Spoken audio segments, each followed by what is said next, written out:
उत्तर प्रदेश में 2022 के विधानसभा चुनाव को लेकर चुनाव आयोग की तैयारियां शुरू हो गई हैं, जहां तैयारियों को लेकर चुनाव आयोग के निर्देशानुसार जनपद के मुसाफिरखाना तहसील में उप जिला अधिकारी सुनील कुमार त्रिवेदी के द्वारा बीएलओ और कार्य में लगे अन्य कर्मियों की बैठक की और 2022 के चुनाव को लेकर चुनाव आयोग के निर्देशानुसार प्रशासन तैयारियां पूरी कर रहा है। आपको बता दें कि मीडिया से बात करते हुए योगी सरकार में राज्य मंत्री सुरेश पासी ने बताया कि चुनाव आयोग के द्वारा प्रदेश में अब जो भी हमारे 80 साल के ऊपर के वरिष्ठ बुजुर्ग लोग हैं और जो भी हमारे दिव्यांग भाई बहन हैं, उनके लिए इस बार ये व्यवस्था की गई है। उनके घर में बैलेट पेपर भिजवाया जाए और वहां से वो वोटिंग करें। इससे बहुत ही उनको सुविधा मिलेगी और वोटिंग का प्रतिशत भी बढ़ेगा। तो मैं चुनाव आयोग को, सरकार को भी धन्यवाद देता हूं, बधाई देता हूं। मैंने प्रधानमंत्री को, मुख्यमंत्री जी को और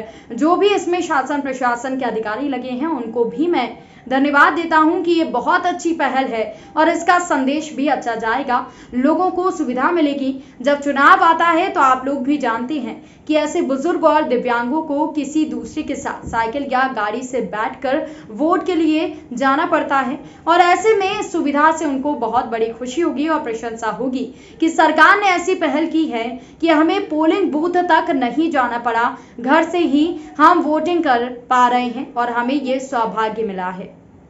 सबसे पहले मैं आप सबके चैनल के माध्यम से चुनाव आयोग को धन्यवाद देता हूं कि जो भी हमारे 80 वर्ष के ऊपर के वरिष्ठ लोग हैं और जो भी हमारे दिव्यांग भाई बहन हैं, उनके लिए इस बार ये व्यवस्था की गई है कि उनके घर में बैलेट पेपर भिजवाया जाए और वो वहाँ से वोटिंग करें। इससे बहुत ही उनको सुविधा मिलेगी और वोटिंग का परसेंट भी बढ़ेगा। तो मैं चुनाव आयोग को, साथ साथ सरकार को भी धन्यवाद देता हूं, बधाई देता हूं, माननीय प्रधानमंत्री जी को, मुख्यमंत्री जी को और जो भी इसमें शासन प्रशासन के अधिकारी लगे हुए हैं उनको भी मैं धन्यवाद देता हूं कि ये बहुत अच्छी पहल है और इसका संदेश भी अच्छा जाएगा, लोगों को सुविधा भी अच्छी मिलेगी।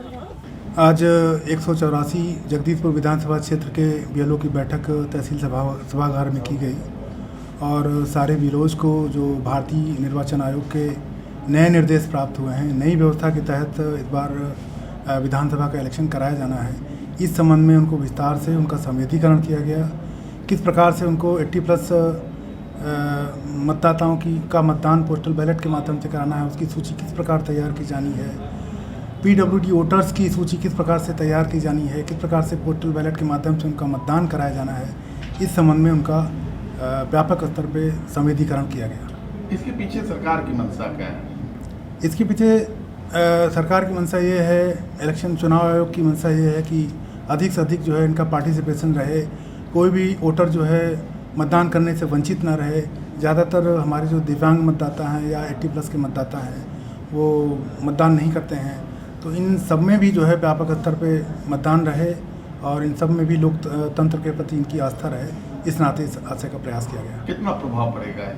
बहुत ही सकारात्मक प्रभाव पड़ेगा। हमारे ऐसे मतदाता जो दिव्यांग हैं, जो 80+ से ऊपर के हैं, उनका घर घर जाके उनसे आवेदन प्राप्त करके उनका घर घर जाके पोस्टल बैलेट के माध्यम से मतदान कराया जाना है। इससे हमारा जो मतदान का प्रतिशत है निश्चित रूप से बढ़ेगा और उन सब की भी लोकतंत्र में सहभाग